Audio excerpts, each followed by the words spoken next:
Well, would you look at that? A movie monster that I have no fear of, for 3 reasons. I have a sharpened battering I sleep with, a kunai underneath my pillow, and I always have the nightlight on.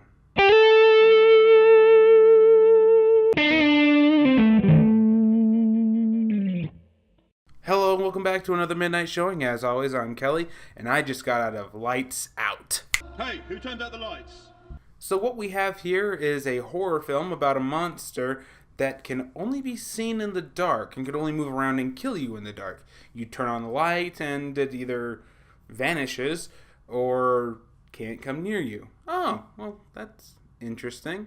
And it was based on a horror short, and after seeing it after this movie, I can tell you the short was a little bit scarier than the actual movie was.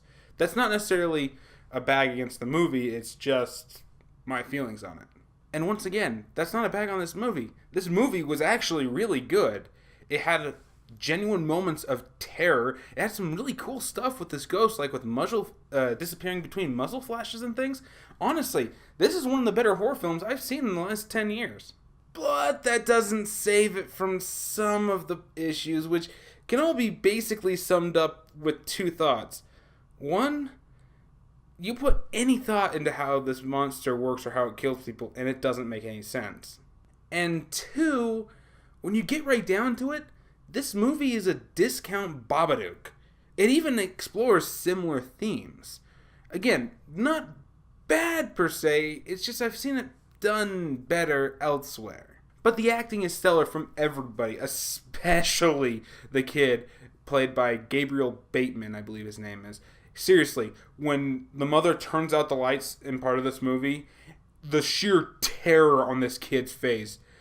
I would not be surprised if they subjected him to the same torture as they did that guy from The Clockwork Orange, just to make him scared of this concept, because that's how damn good that acting was. Yeah, that's going to start getting into my spoiler section, so for those who don't want any spoilers, I give this a rating of must-see. It is definitely worth your money in theaters, and yeah, I know I'm a little late with this review, so you'll probably be able to find it at a discount theater.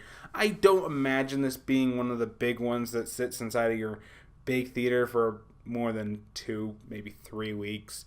It's not that it's bad, it's just not one of those super mainstream ones that's going to, attract big crowds.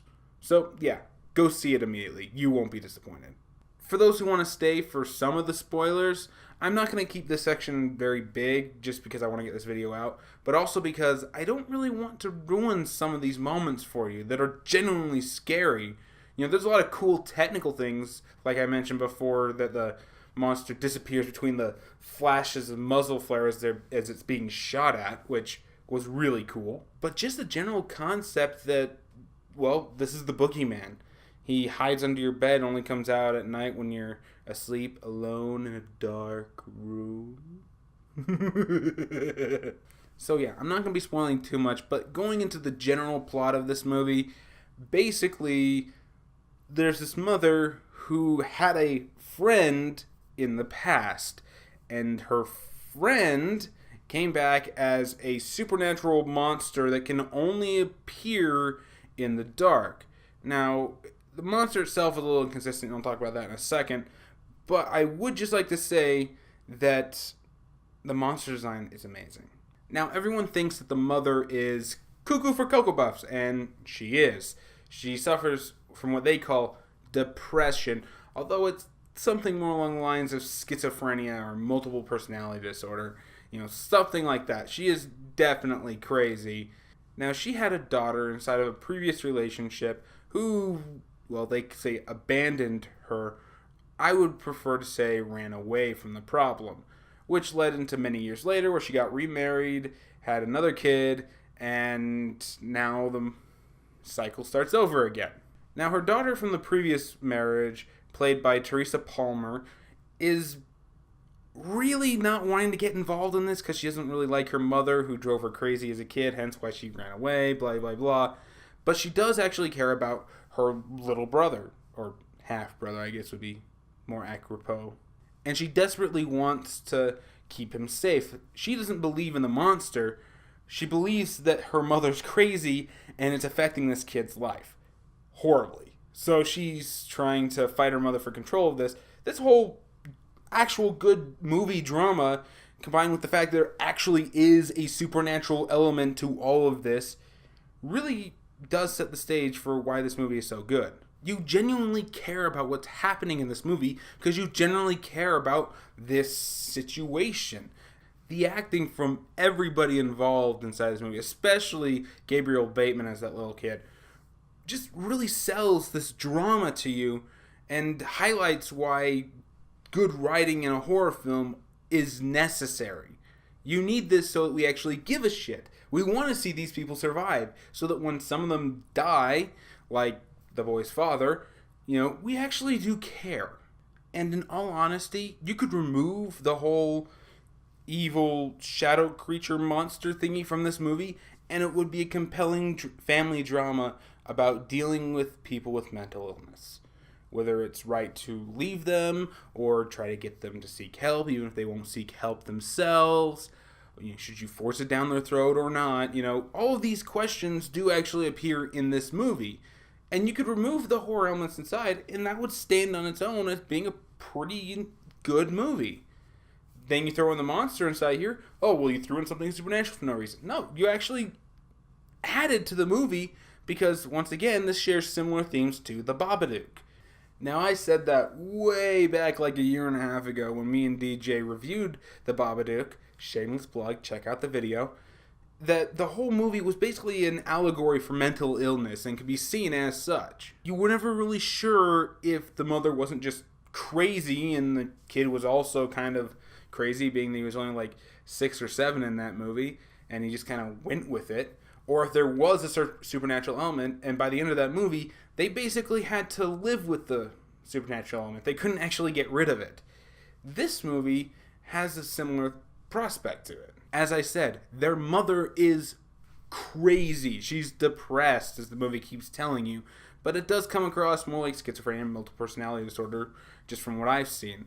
And yeah, the entity named Diana, her old friend from the mental hospital, who may or may not have been psychic. It's actually brought up in the monster's backstory that she might have imprinted herself on the mind of their mother, and while she's weak, she can come out. But once again, you have a main lead tied to the supernatural force that's crazy, and one of the solutions they actually come up with to deal with Diana is to give her mother her medicine back and make her healthy again. When her mother's mind is stronger, Diana fades away, apparently. Unlike The Babadook, and this might be actually one of the negatives of this film, whereas The Babadook was very, very subtle and it could be interpreted either way, this movie clearly has a supernatural force to it.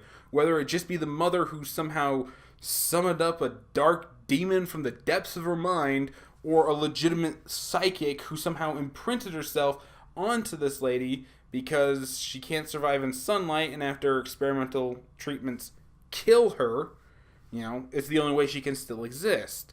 There's an actual horror supernatural element to this, unlike The Babadook, where you could actually see it as maybe there wasn't the entire time. Bottom line, subtlety is not this movie's forte, but that's okay. You don't need to be subtle. Sometimes loud and obnoxious is exactly what we need. And honestly, this movie was more of the loud and subtle, not the obnoxious, so I'll take it. So going into the actual negative of this movie, it's the fact that it doesn't really hold up to scrutiny when you start thinking about, like, any of it, especially when it regards to this monster, Diana. It just is so inconsistent across the board.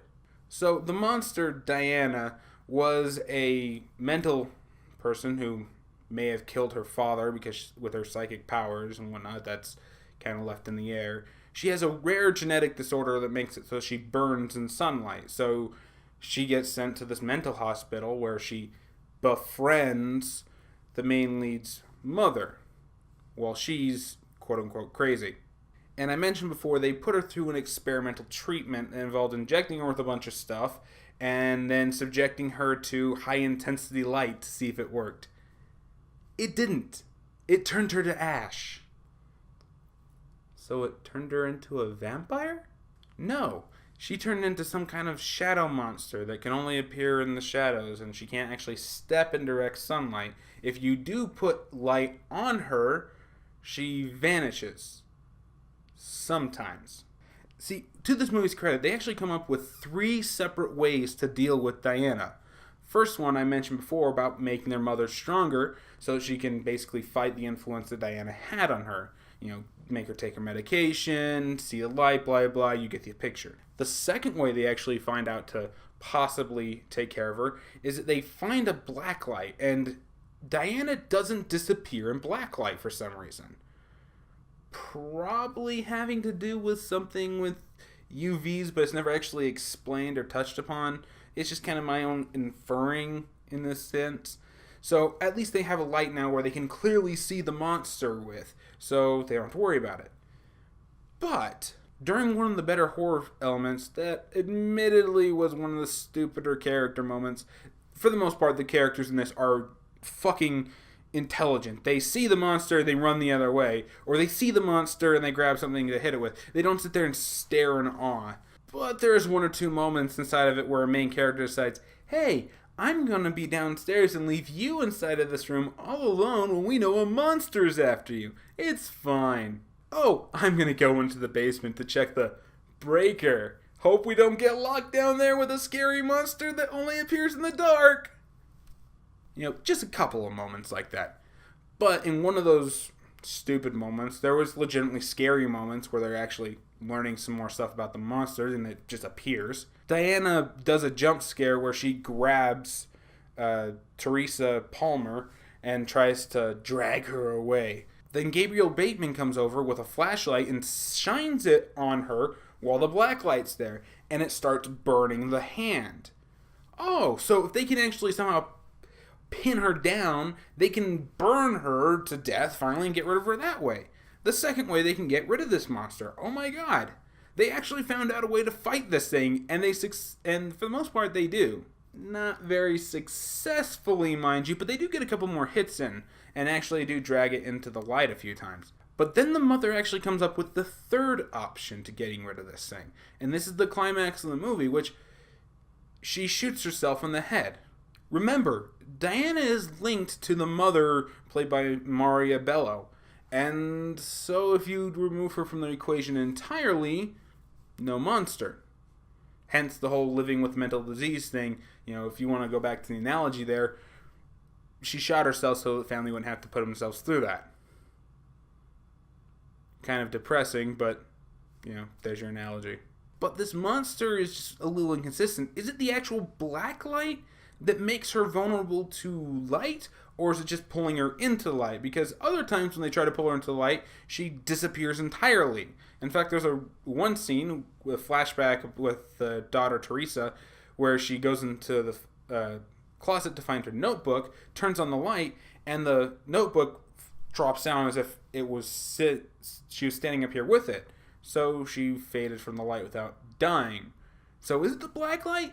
I have to assume that it's the black light, but there are times when it doesn't. The movie will honestly just kind of gloss this over and go, territory, which just me who thinks about movies, it bugs, because I want to know how this thing works. Compare it to Freddy Krueger.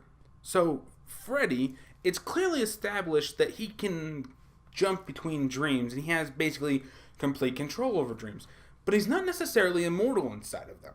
He can be attacked and fought, but it's extraordinarily hard to kill him on his own turf. Hence Nightmare on Elm Street 3.